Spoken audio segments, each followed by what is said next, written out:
At the beginning of the film, we encounter a scene where a criminal group is on their way to collect white goods for a transaction with this fat client. After traveling quite far, the fat client asks to rest for a while. But the drug dealers don't know that this client is actually a police informant. The fat guy had sent his location to the police, and they had instructed our main character, Lazai, to target and aim at the suspects. He had identified the position of the allied informant and was ready to act. But right after that, the criminal mastermind receives a call.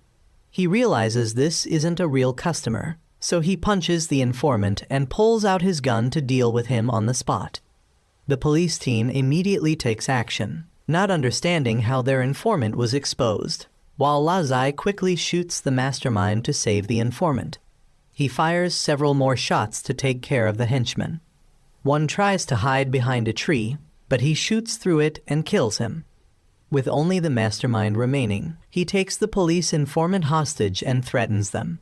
They then escape, and the police's signal suddenly disappears.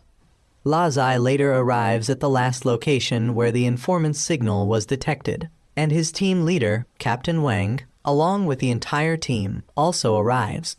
They notice that the informant had left a fan pointing in the direction where the criminals might have fled. Captain Wang asks the forest guard if there's a possibility the criminals could be hiding under the water pond, but the likelihood is very low, as almost every year dead bodies are retrieved from there. Local people and animals avoid this area, with locals calling it the man-eating pond. Although they don't really believe in these superstitions, while they don't fully trust the forest guard's words, they ask for his understanding as they need to approach the pond for their work. They won't force him to follow, so he can leave. Knowing he can't persuade them further, the old man leaves.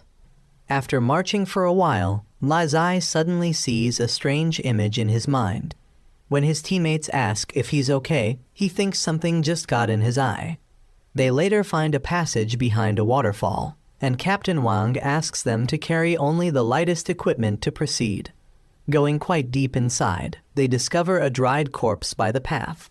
Upon examination, the corpse's hands are positioned as if in prayer, but they can't find any other path. Suddenly, Lazai removes his glasses and is surprised when the cave suddenly lights up and many face-like shapes appear. His eyes glow, and the ground begins to crack. A demon-faced statue appears right in front of Lazai. He approaches to touch it while everyone around still doesn't understand what's happening. As soon as he puts his hand into the statue's eye, he unexpectedly causes the entire cave to shake, but then a door opens. Inside is the criminal's warehouse, but when they check, they're all surprised to find the boxes completely empty. Suddenly, the informant runs out and tells them to flee because there's a monster inside. The mastermind also runs out, throws away his weapon, and begs them to arrest him, as long as they get him out of there. Before they can understand what's happening, the door suddenly closes. The fat guy blames the mastermind for choosing this cursed place to hide the goods. Captain Wang asks him if there's another way out, but he believes they'll all die here because there's a fierce monster inside. Captain Wang decides to go in to check the situation, but the fat guy says he won't go back in there again. However, since he knows the situation inside better than anyone else, Captain Wang needs him to come along. Besides, this is their job, so the fat guy shouldn't forget what his position is. Lazai gives him a gun for self-defense. They then proceed inside and reach the second exit. The mastermind opens the door for them and demands they try their best to get him out alive. Captain Wang asks them to stay alert. While moving inside, Lazai asks the fat guy why he wasn't afraid when he had a gun pointed at his head in the forest, but is scared now, to which he replies that you can't negotiate with monsters, but you can with people. 2 soldiers in the group are then caught and killed by the monster that rushes toward them. The team unleashes all their firepower at the monster, but when it shows no reaction, Lazai and a teammate move forward to check the situation. They find the soldiers' bodies, but no monster. It suddenly appears and swiftly moves across the cave's stone pillars. Lazai is attacked, but manages to throw both the monster and his gun away. His teammate, instead of running, stands hopelessly shooting until the monster catches and devours him. Lazai quickly retrieves his gun and fires at the monster, but it's unharmed. He then aims for its head, continuously firing at one spot until he finally creates a hole, causing the monster to dissolve into small black beads. Just when everyone thinks it's over, these beads unexpectedly roll in one direction, and suddenly dozens to hundreds more monsters appear and advance toward the team. They block the cave entrance, forcing the team to retreat while maintaining distance from the monster horde. They run onto a wooden bridge, and Lazai, being last, cleverly shoots one side of the bridge to collapse it and cut off the monsters. However, the creatures climb the walls to pursue them. One crawls under the bridge and grabs the fat guy's leg, but Lazai manages to hold him and shoot the monster down. When monsters nearly catch Lazai, Captain Wang provides covering fire from below. Lazai decides to shoot down the entire bridge and throws the fat guy to grab onto the bridge rope to slide down. Both slide down, and just before hitting the rocks, Lazai catches and helps the fat guy descend safely. But now the group is cornered by the monsters. Suddenly, a tower in the distance lights up, and from a door, the forest guard appears. He says he had warned them, but they wouldn't listen. The mastermind recognizes him as the one who suggested hiding the goods here and who revealed that the fat guy was an informant. He had originally planned to lead the drug dealers here for the monsters to kill them, considering it a way to eliminate harm to the people. Yet Captain Wang's team still stubbornly entered. When Captain Wang asks who he is, the old man says he doesn't remember anymore. He then blows out smoke, causing multiple smoke columns to rise around them. He transforms into his true form as a sorcerer, saying no one who has seen his true form has survived. He commands the monsters to attack, but surprisingly, Lazai slashes and defeats a monster in one strike. Lazai's eyes glow again, and he holds a strange knife. Without hesitation, he charges forward to eliminate monsters and protect the group. The monsters begin to fear him and retreat. The sorcerer is shocked that Lazai is connected to Wu Mayan. When Lazai says he doesn't know who Wu Mayan is, the sorcerer explains that person is the owner of the knife Lazai is holding, but it doesn't matter as no one will leave alive. The sorcerer summons 2 water columns to drown them, but suddenly his magic is instantly broken by a barrier. A man then flies down from the cave ceiling.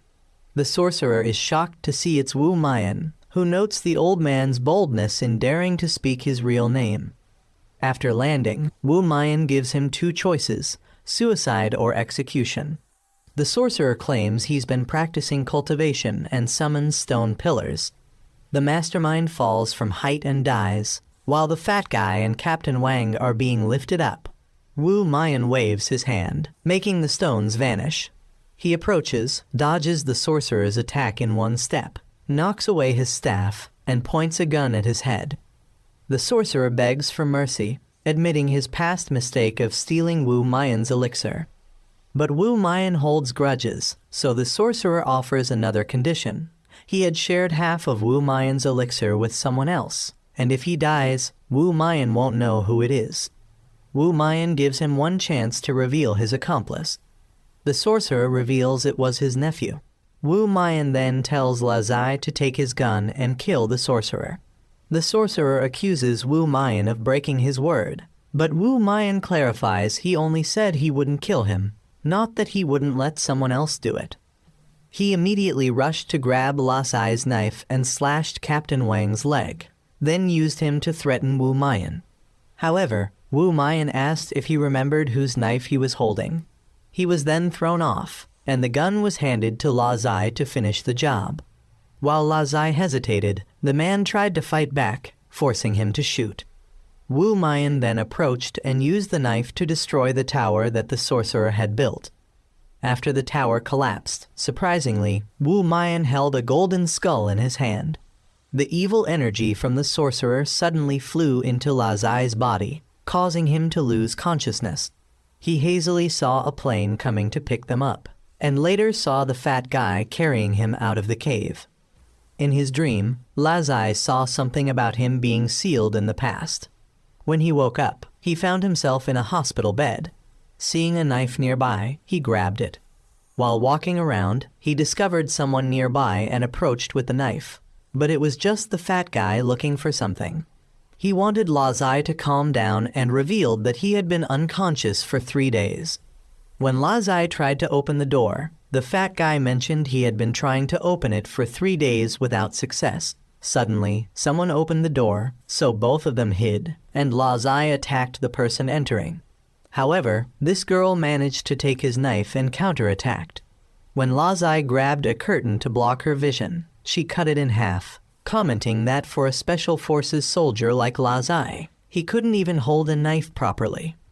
A man approached and asked the girl, named Bai Lu, not to be so agitated and to return the sword. This man was Wen Ming. Wen Ming explained they were being held for health checks. Since there were no issues, the fat guy wanted to leave, but Bai Lu stated that the Min Dio Bureau wasn't a place they could come and go as they pleased. Wen Ming asked them to follow him as the bureau chief was waiting. On the way, Wen Ming explained that the Min Dio Bureau was responsible for handling cases that ordinary people couldn't solve, such as their recent incident at the lake. Wen Ming then took them to a villa on the mountain. Upon entering, he immediately led them to the bureau chief's room. The fat guy thought the bureau chief must be impressive to have his own chef, but Wen Ming corrected him, explaining that this was Gao Liang, their bureau chief. The chief invited both of them to eat and informed them that they would become investigation officers of the Min Dio Bureau. Wen Ming wanted the chief to assign them to his Department 1, as Department 2 had always taken the good staff. But the chief questioned why he was rushing when they hadn't even signed contracts yet. The fat guy refused, saying he had no talent for this work, and Lazai felt he was better suited for military service. The chief didn't want to force them, saying the job needed mutual agreement, but they couldn't return to their original units as they had already signed military transfer papers.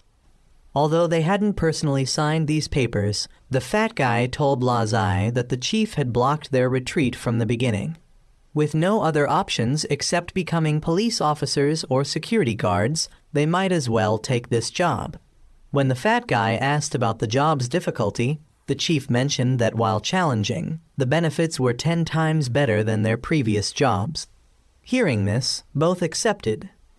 Wen Ming then led them to his department. According to the contract, this would be a lifetime job with no end date. He then took them below the villa to a massive base and their workplace. Upon entering, they met Pu Jun, who was fixing a toilet and known for breaking things in the room. When Wen Ming asked about the others, he learned they had all been borrowed by Department 2.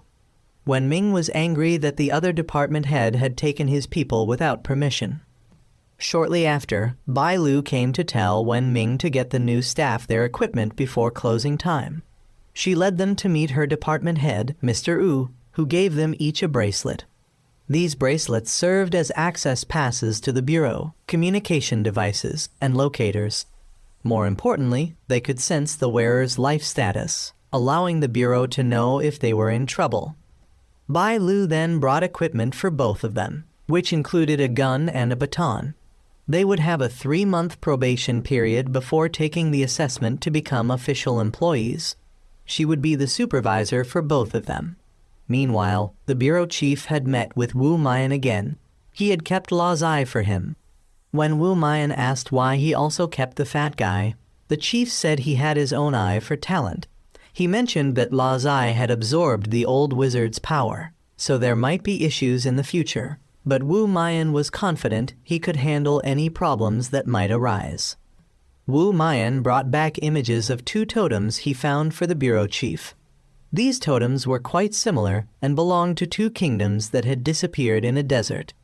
At this time, Bai Lu had taken the fat guy and Lazai to the library and asked them to read as many books as possible because there would be a test. The fat guy wanted Lazai to read for him and let him copy during the test.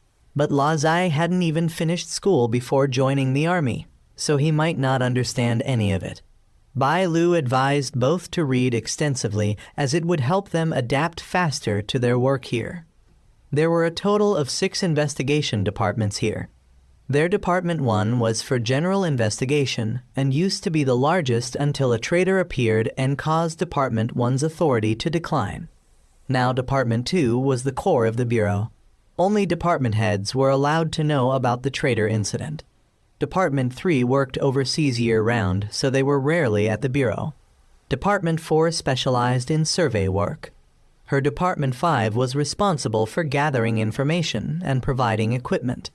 Department 6 handled tasks that Department 5 couldn't do, but she specifically warned them not to offend the head of Department 6. She then led them inside, where they saw a group of people passing by. This group was from Department 2, and the person in the middle was Department 2 head named Qiu Bilao. Director Qiu and Wen Ming wondered why the other party was here.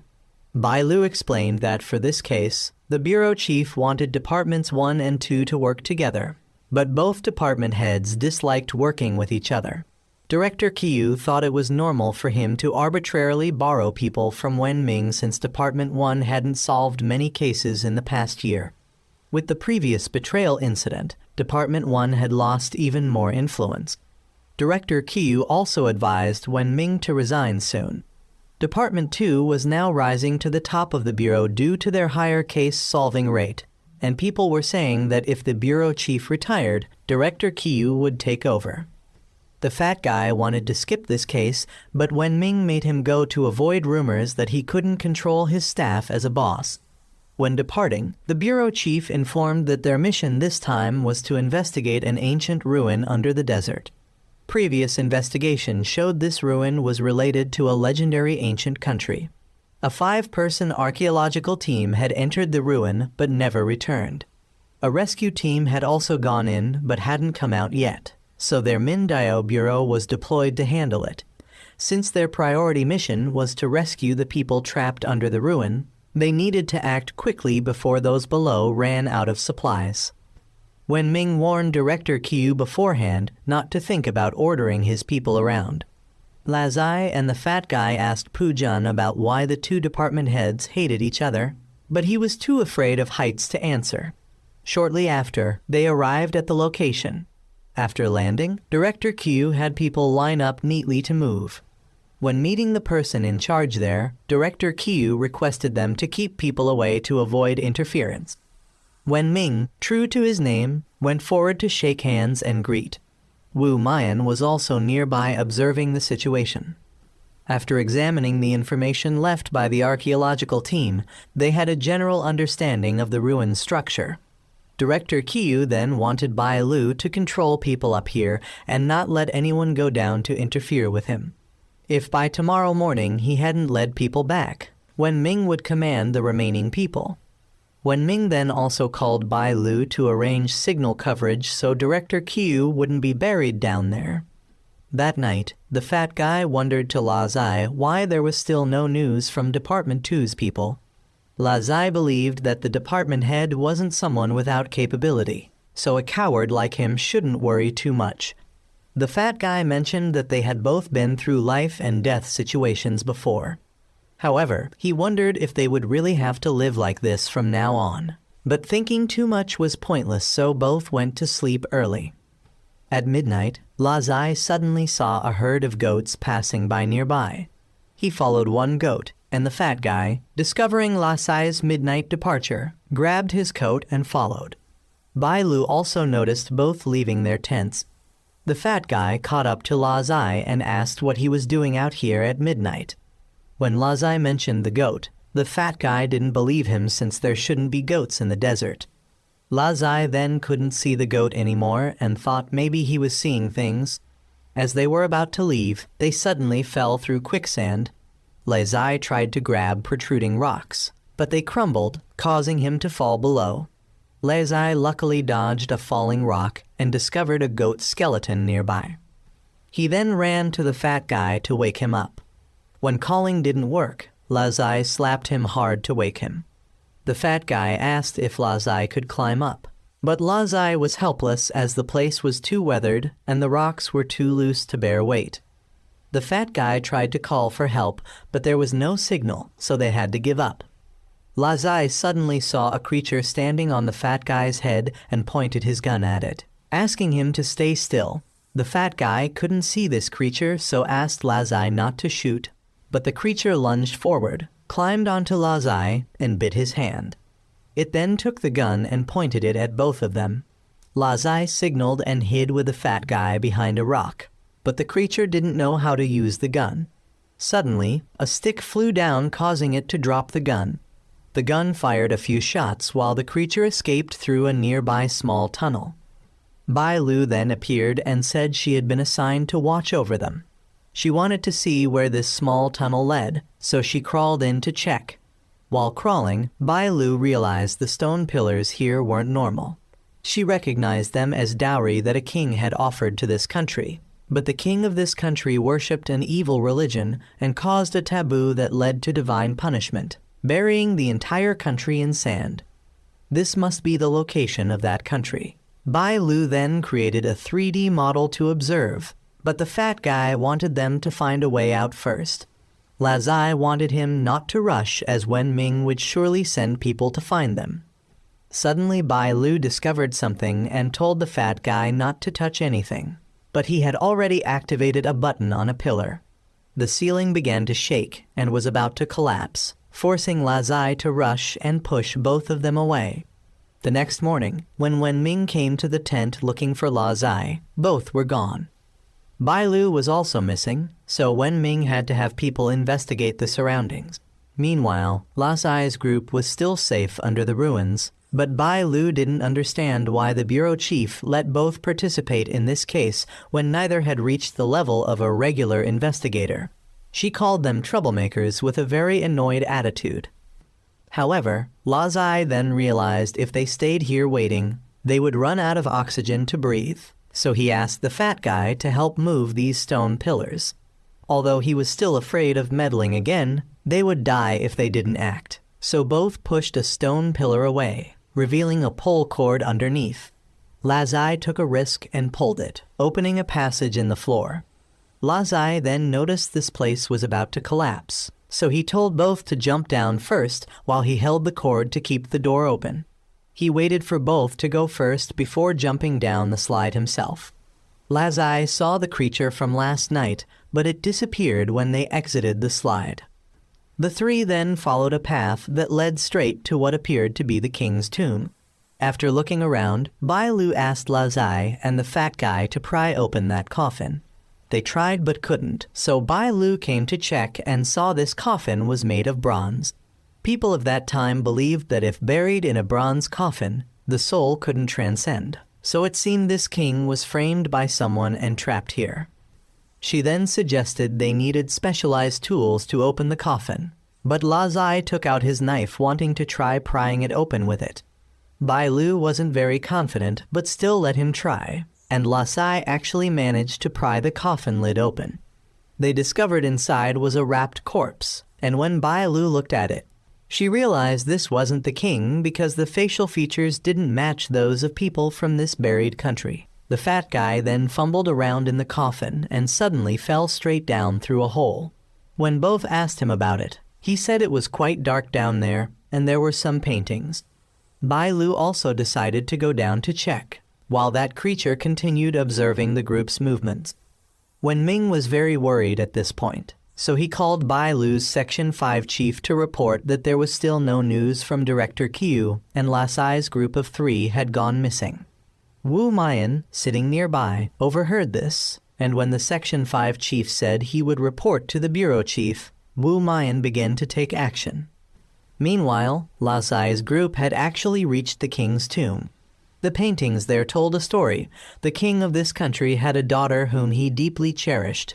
The princess fell in love with a young man from a neighboring country, so the king reluctantly married her off. However, not long after, the princess died at the hands of her husband's family, who then led an army to attack her home country. The king had to use forbidden magic to create a black tornado and perish together with his enemies.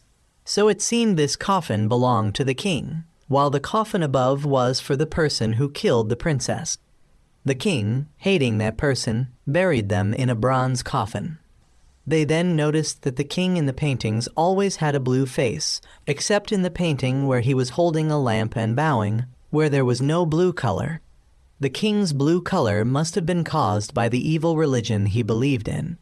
Suddenly, they discovered a lamp appearing on the king's coffin that wasn't there before, and in the recent painting, the lamp in the king's hand had disappeared.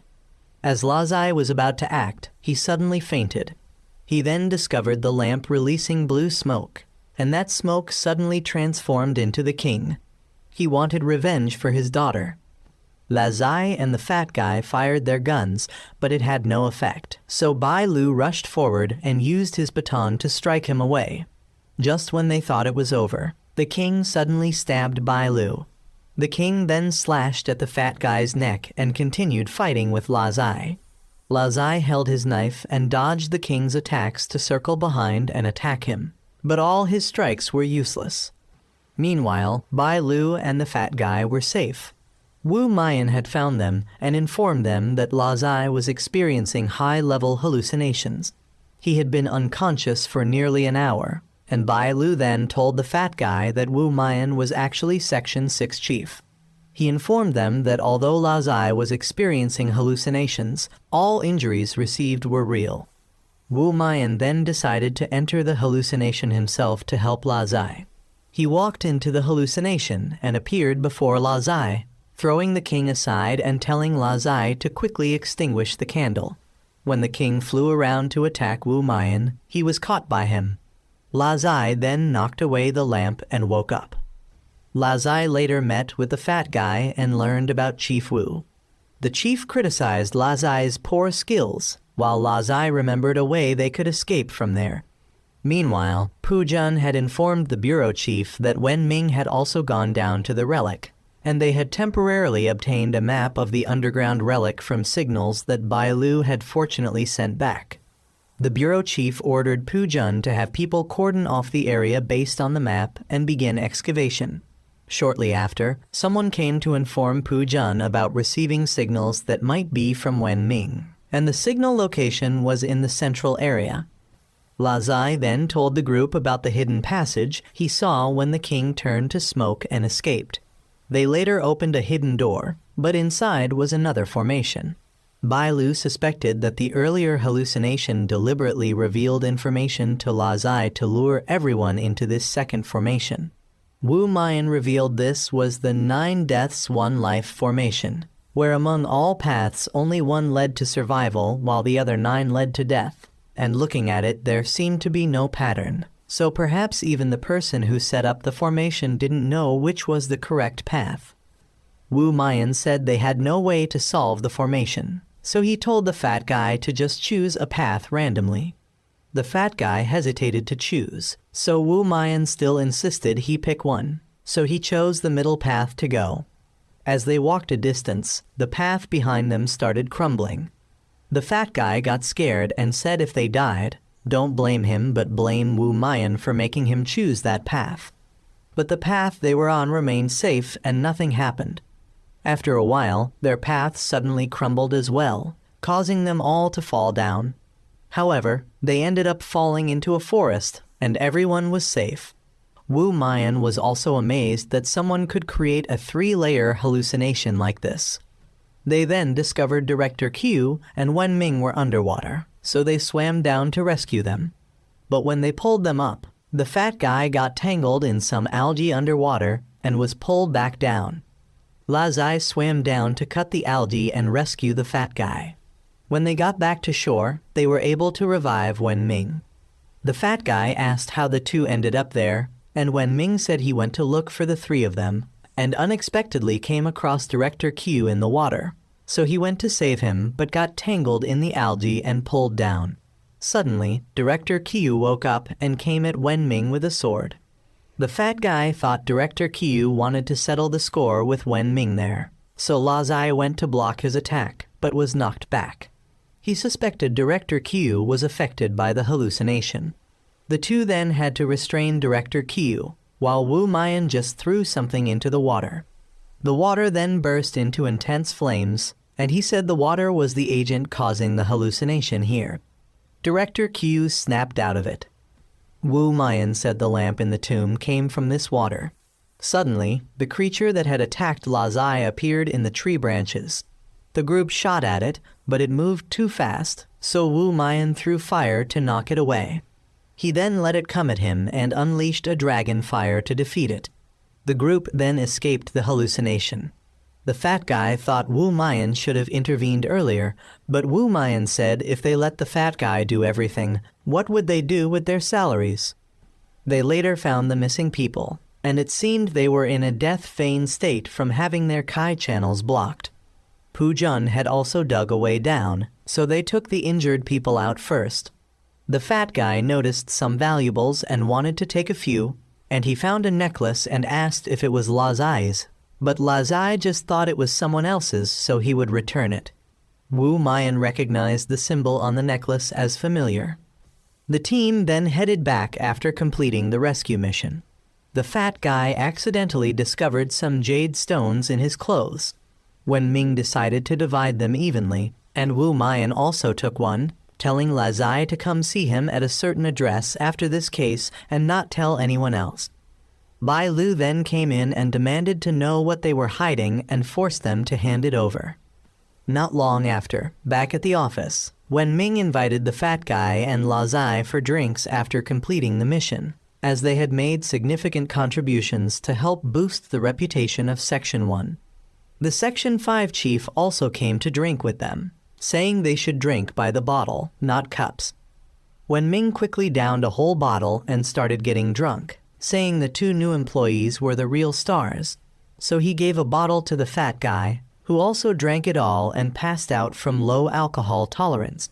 Lazai tried to leave, but was held back and forced to drink.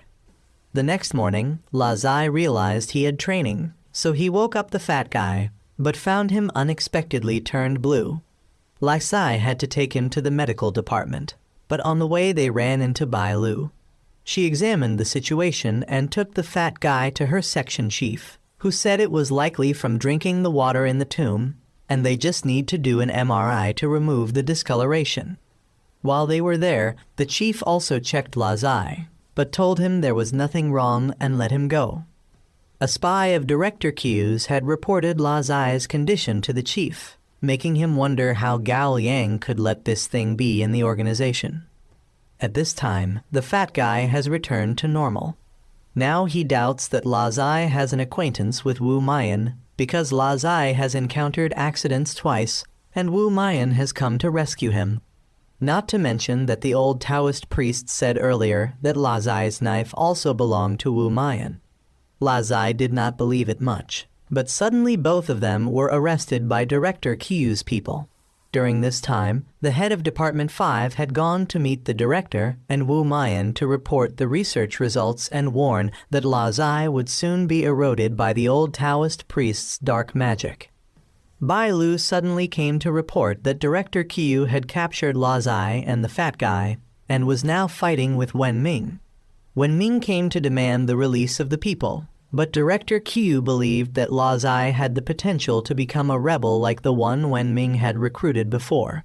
However, the director personally came here and asked Director Q to release the people, as he knew well what was inside Lazai, so he had the head of Department 5 closely monitor Lazai's condition. But Director Q still believed that they had not seen the coffin and shed tears, so the situation would happen again as before. However, the director dared to ensure that if anything happened, he would take responsibility himself. But Director Q had a condition that he would be the supervisor for the entry test into the organization in 2 months. Bai Lu decided that from now on, she must train both of them carefully, if they do not want to be under Director Q's sword. In the morning, they started by jogging, then training chemical synthesis, then gun shooting, wrestling, martial arts, and many other things. They had to train from 7 a.m. to 8 p.m. every day, and then they could rest.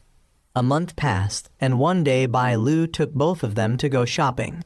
She noticed that the fat guy was best to lose weight, because he had been training hard for a whole month, but still didn't lose any fat. As for Lazai, he was carrying a bunch of things that Bai Lu bought. She then reminded both of them to try their best for the exam next month, because Director Qiu would certainly not let them be at ease. If they failed, they would have to leave here. But if Lazai left the organization, the thing inside him would erode him to death, so he was forced to try his best to stay in the organization. A month later, the exam was held. Director Qiu said that their mission was to capture a person who was said to have eaten the poultry of the village in recent times, and he was currently hiding in this house. They had 30 minutes to bring the person back alive. It sounded easy, but they still needed to be careful. After the two of them entered the house, they smelled a pungent stench. After checking the house and finding no one, they heard a sound behind the house, so they ran out to see the target eating raw chicken. Lazai realized he was possessed, so he quickly ran away. The two chased after him, and he kicked the roof tile down to make the fat guy fall behind and find another way to go. Lazai kept chasing and threw a stick to make him fall, but he pushed Lazai back and ran away. But Lazai still caught his leg, and when he tried to run, the fat guy jumped down from the roof and pinned him down. The mission was completed, and the fat guy was taken away, but Lazai was called to stay behind to clean up. Thinking it was just cleaning up the scene, but Director Qiu said that Lazai was the one who needed to be cleaned up. The reason he brought him here was to easily hide the body. But Wenming and Bai Lu came to rescue Lazai, and the director also received a message from the director requiring him to release the person. A few days later, Lazai's group set out for a city to carry out a mission. As soon as they landed in the city, the whole group met a policeman named Yang Xiao, who helped them with the transportation work. As for Director Qiu and Wenming, they were now allowed to go on a trip to erase their grudges. The two were exiled to an island for a week as punishment, and Bai Lu also gave Lazai a drug to suppress the thing inside him. The fat guy also asked Yang Xiao about the mission they needed to do now. They needed to investigate the mysterious phenomenon of people suddenly falling into a vegetative state while walking on the street and being sent to the hospital.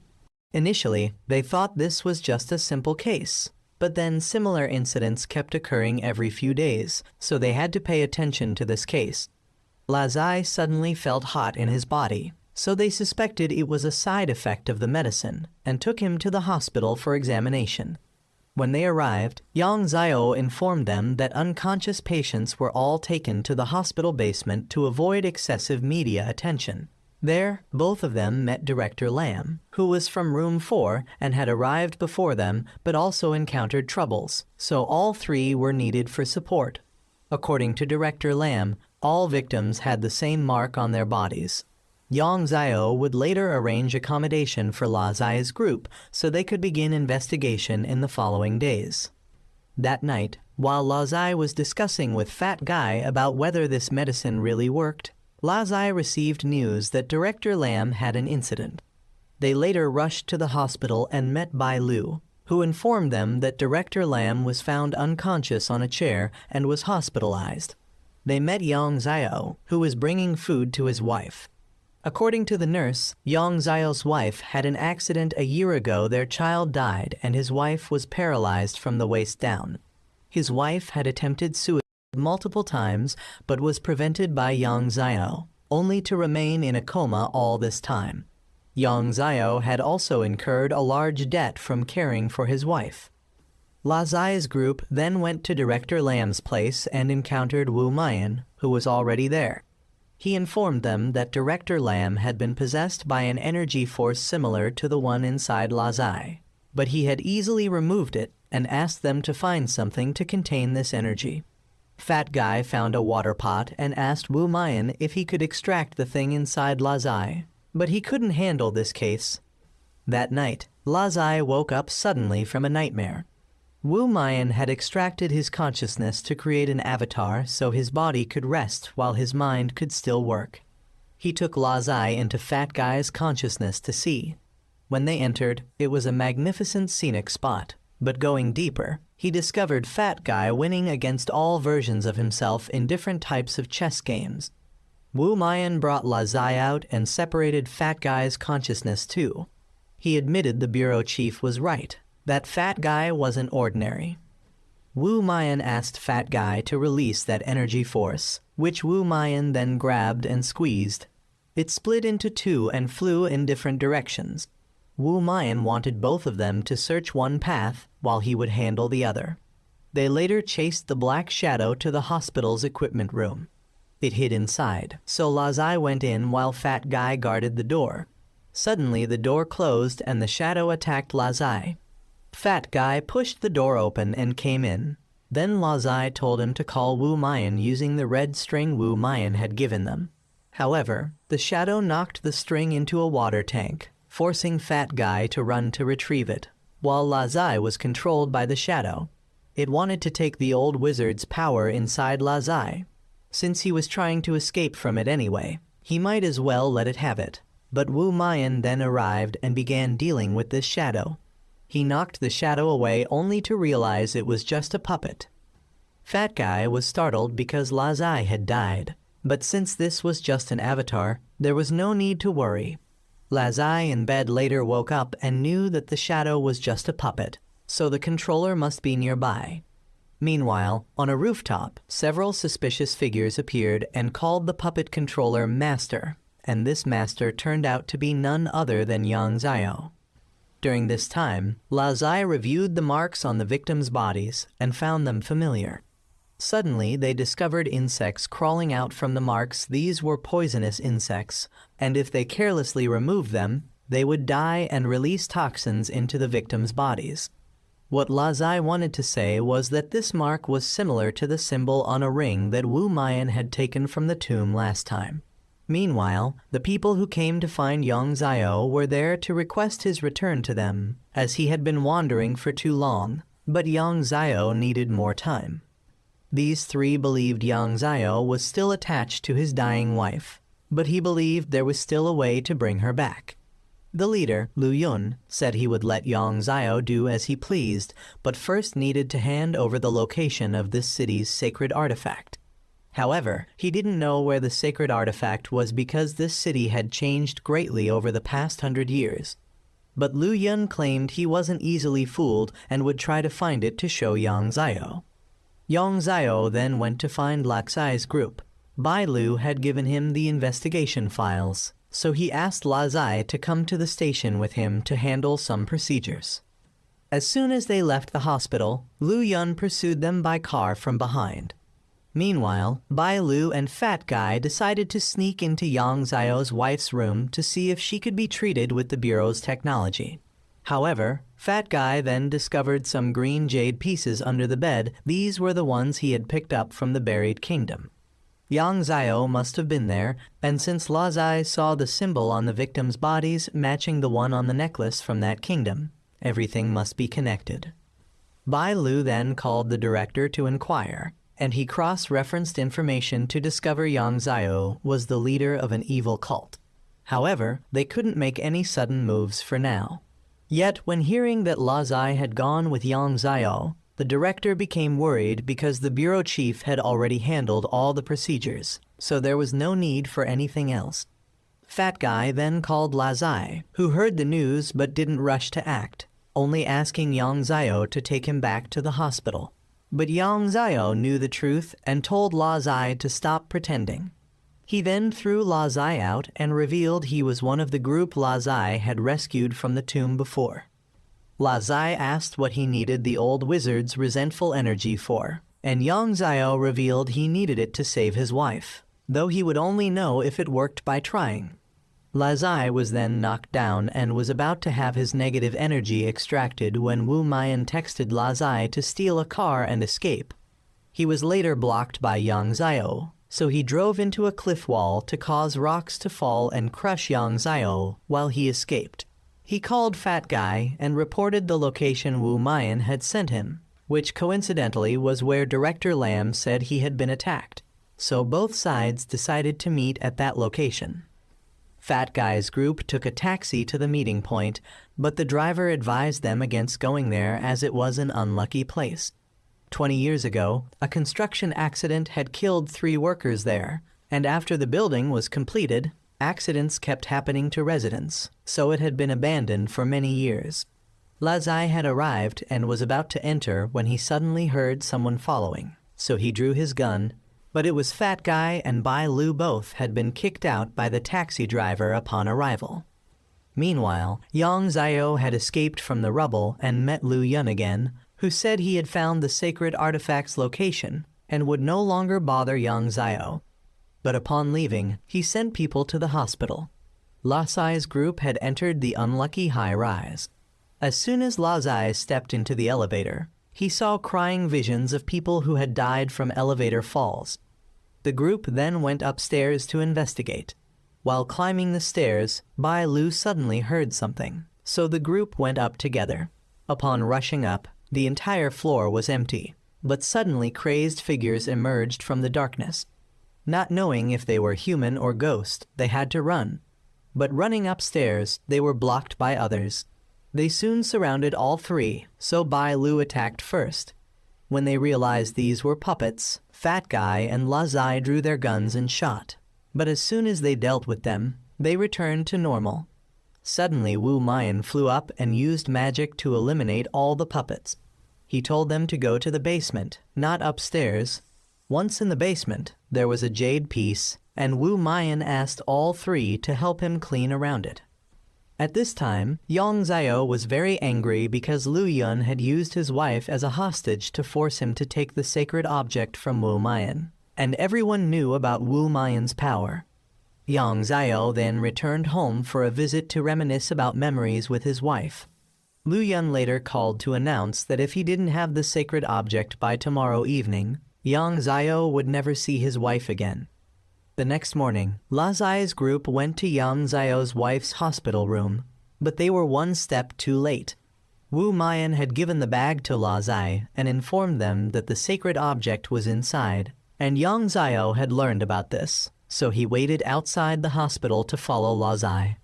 After Bai Lu left first, Yang Zio immediately approached and rammed into Lazai to steal the bag. Yang Zio managed to escape and even shook off Lazai, but he was caught by Wu Mayan. Yang Zio believed this thing originally belonged to him, so he was just taking it back.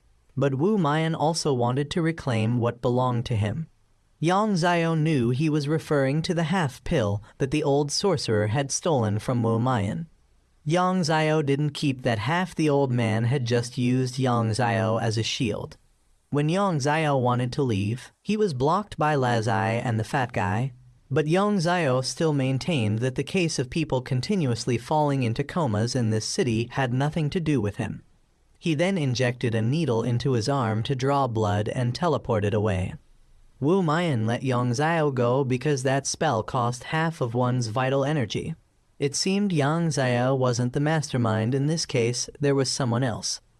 Yang Zio then went to Lu Yun's place to demand his wife back. But Lu Yun wanted Yang Zio to hand over the item first. If he wouldn't hand it over, neither would Lu Yun, because he knew Yang Zio was the one under time pressure. After Yang Zio handed over the sacred object, Lu Yun betrayed him and ordered his men to deal with Yang Zio. He tried to resist, but trading half his vital energy to escape earlier had come at a great cost. Yang Zio went to his wife's location, but Lu Yun approached and struck him with a blow, revealing that his wife had died when he brought her there. While Yang Zio was devastated by his wife's death, Lu Yun further revealed that his wife's accident was also his doing, which enraged Yang Zio to fight back. He claimed that a sect leader like Yang Zio abandoned his sect for a woman, so he had to eliminate what made Yang Zio weak. Yang Zio was pinned to the ground and was about to join his wife in the other world when Lazai's group and Wu Mayan arrived. Wu Mayan wanted both staff members to handle Lu Yun's subordinates while he checked on Yang Zio's wife's condition. Yang Zio wanted Wu Mayan to stay away from his wife, but Wu Mayan suggested Yang Zio should worry about himself first. Wu Mayan then took out Yang Zio's wife's soul and let her flow along the river. Yang Zio admitted he had made a mistake in accepting Lu Yun into the sect, but Lu Yun claimed Yang Zio's mistake was leaving the sect to follow a woman. Both had been seriously wounded by each other, so Yang Zio threw needles to make the iron container on the ceiling fall. When on the ground, Yang Zio was about to finish off Lu Yun, but La Sai's group stopped him because if Lu Yun died, the people in the hospital would die too. Yang Zio didn't care, but Lu Yun still gloated that if there were people paving his way, his death would be worth it. Bai Lu called to report that people in the hospital had started to act like zombies, so Wu Mayan told them both to return while he would handle things here. Lexai's group returned to Bai Lu to prevent the people inside from escaping the hospital. Meanwhile, Wu Mayan gave Lu Yun a beating and then put a centipede in his mouth. Saying he didn't like conditions and wasn't patient, either Lu Yun would remove the poison worms or he would make him suffer worse than death. While La Sai's group was struggling with the patients, suddenly the poison worms were removed, but Bai Lu still wanted them to capture and deal with all the poison worms before they escaped outside. Although the poison worms were eliminated, Wu Mayan didn't immediately let Lu Yun go, but would take him back to the bureau for investigation. He then asked Yang Zio what he planned to do now since he still had a way to help Yang Zio meet his wife again. But before he could ask, Wu Mayan knocked him unconscious. When he woke up, Yang Zio was in the hospital and received a letter that Wu Mayan had left for him. After reading it, Yang Zio was shocked and then heard a child's voice. This child was the reincarnation of Yang Zio's wife, so now he could start over with her, but it would be after almost 20 years. The next day, La Sai's group returned to headquarters, and the fat guy asked Bai Lu about whether they get vacation time from work. She explained that after each mission, they are given a certain number of days off based on the difficulty level of the completed mission. The highest is Z-level missions, after which they can take as many days off as they want. They had completed 2 B-level missions, so they would get 6 days off. They then surprisingly heard news that a new employee had been recruited to Wu Mayan's room 6. The fat guy was surprised because Wu Mayan had never recruited anyone before. He went to check and was shocked to find that the employee was Yang Zio. He would now be their colleague, and La Zai pulled the fat guy away, saying they couldn't understand Wu Mayan's wishes. Meanwhile, at a mountain temple, monks were hurriedly preparing the temple for a wedding. The abbot believed that if foreign priests could do this, Buddhist monks certainly could too. The abbot demanded his disciples fix everything according to his wishes. Suddenly, a disciple burst into flames after touching a broken incense stick, so he quickly threw him into a water vat to extinguish the fire. He then discovered someone outside the temple gates. He recognized this person, so that night, he called the bureau chief to report that someone they thought was dead was actually still alive. The next morning, La Zai went to visit his old comrade's grave and met Captain Wang there. He wanted La Zai to never forget his duties as a soldier. Right after Captain Wang left, Bai Lu suddenly came to find La Zai and asked him to stop his vacation for an urgent mission. The fat guy was now driving Yang Zio to do the mission together. They both picked up La Zai and Bai Lu and together went to the mountain temple. La Zai saw the temple had become a wedding venue and knew the old abbot was up to something. He not only knew this place, but had lived there since childhood. Bai Lu then knocked on the door to call someone to open it, and this person accidentally recognized that La Zai had returned. Meanwhile, the person the bureau chief was worried about was now at the base and began investigating La Zai's group. He knew the whole group had gone to the temple and knew the bureau chief had indeed acted very quickly. He then went to the experimental samples he created to activate them. He wanted to see how Gao Liang would continue being bureau chief when each staff member was lost. He had waited a long time for this moment and was determined to carry it out. The monk then told La Zai that the abbot regretted losing a talent like him. La Zai thought he regretted not torturing him for a few more days. They then met the abbot, who was very happy that La Zai had returned. He had been intentionally strict years ago, hoping La Zai would one day join the Min Dao Bureau to work. But now La Zai didn't want to accept him as his teacher, making him feel La Zai was still the same as before. He then invited the others to stay overnight. But the bureau chief said they were here to take the abbot away because it wasn't safe here anymore. However, the abbot felt he didn't want to trouble the Mindayo Bureau, so he would still choose to stay. Meanwhile, Mindayo Bureau staff were suddenly attacked by a group of monsters. Room 5's head discovered staff were dying one by one and reported to the bureau chief, asking him to come quickly.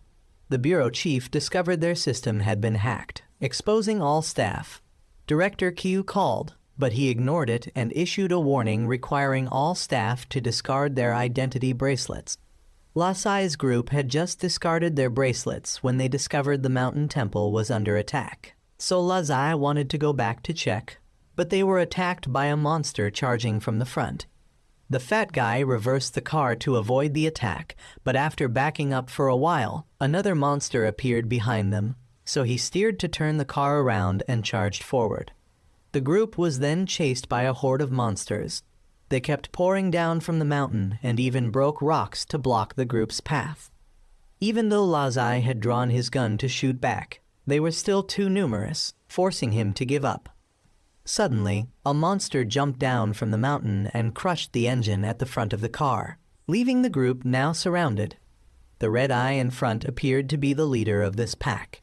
It then let its minions charge forward to attack Lazai's group. The group was forced to exit the car to fight while the red-eyed creature jumped straight up the mountain.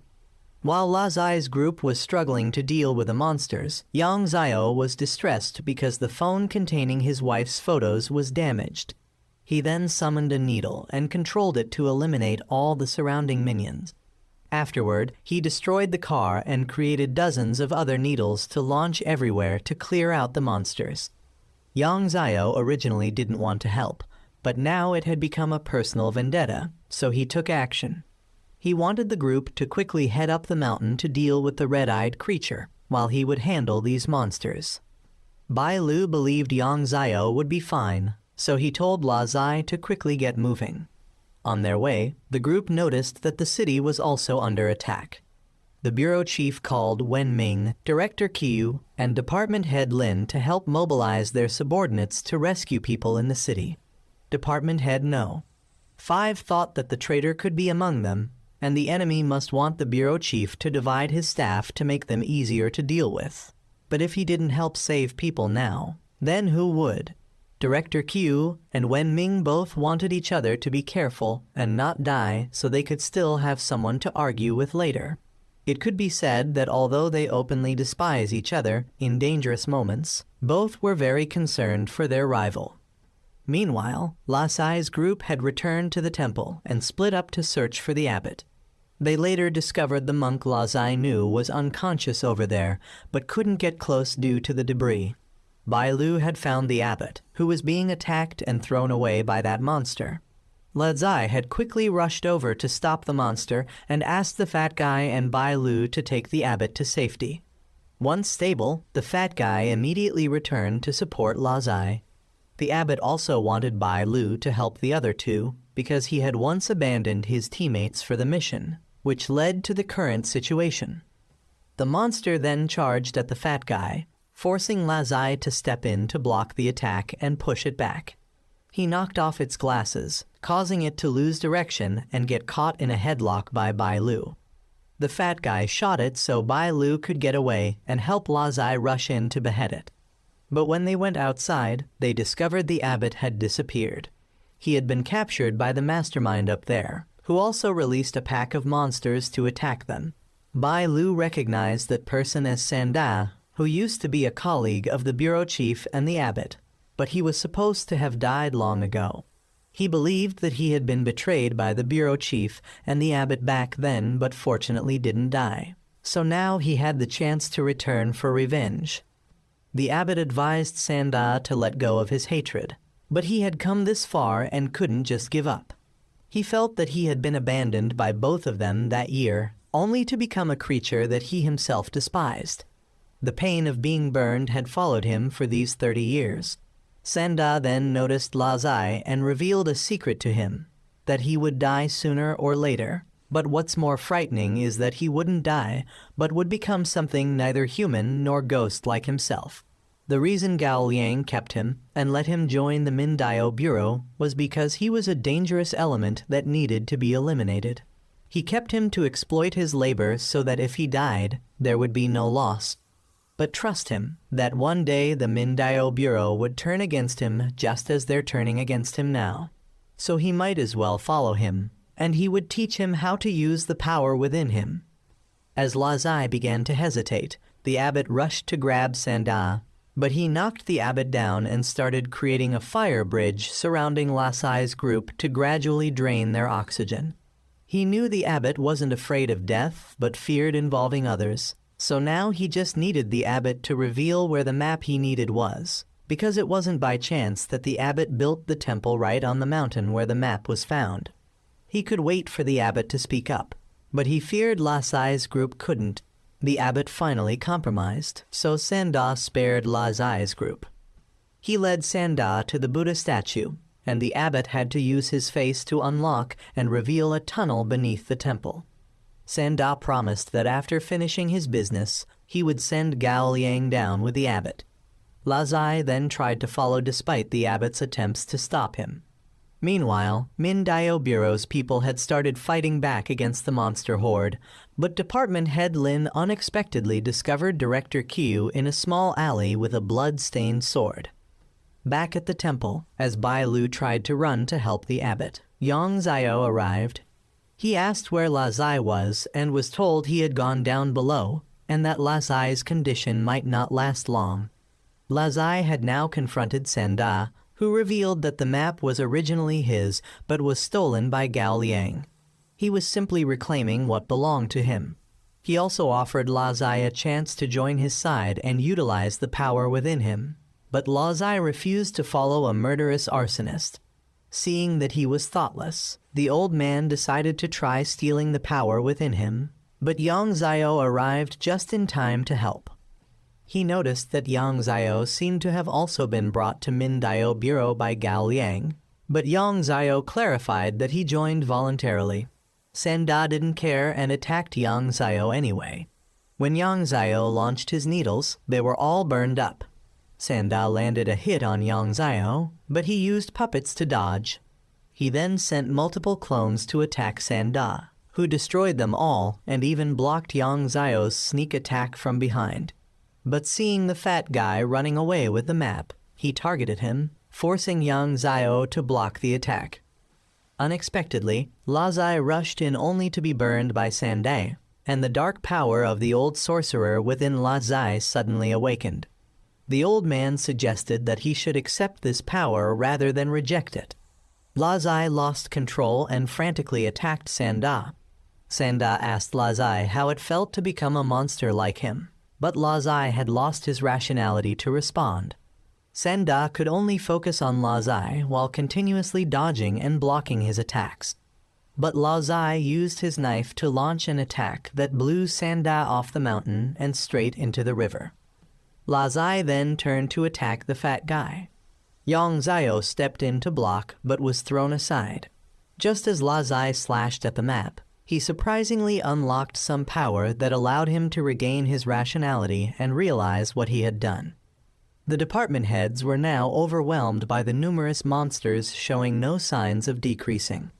Unexpectedly, Wu Mayan created a formation covering the entire city and eliminated all the monsters.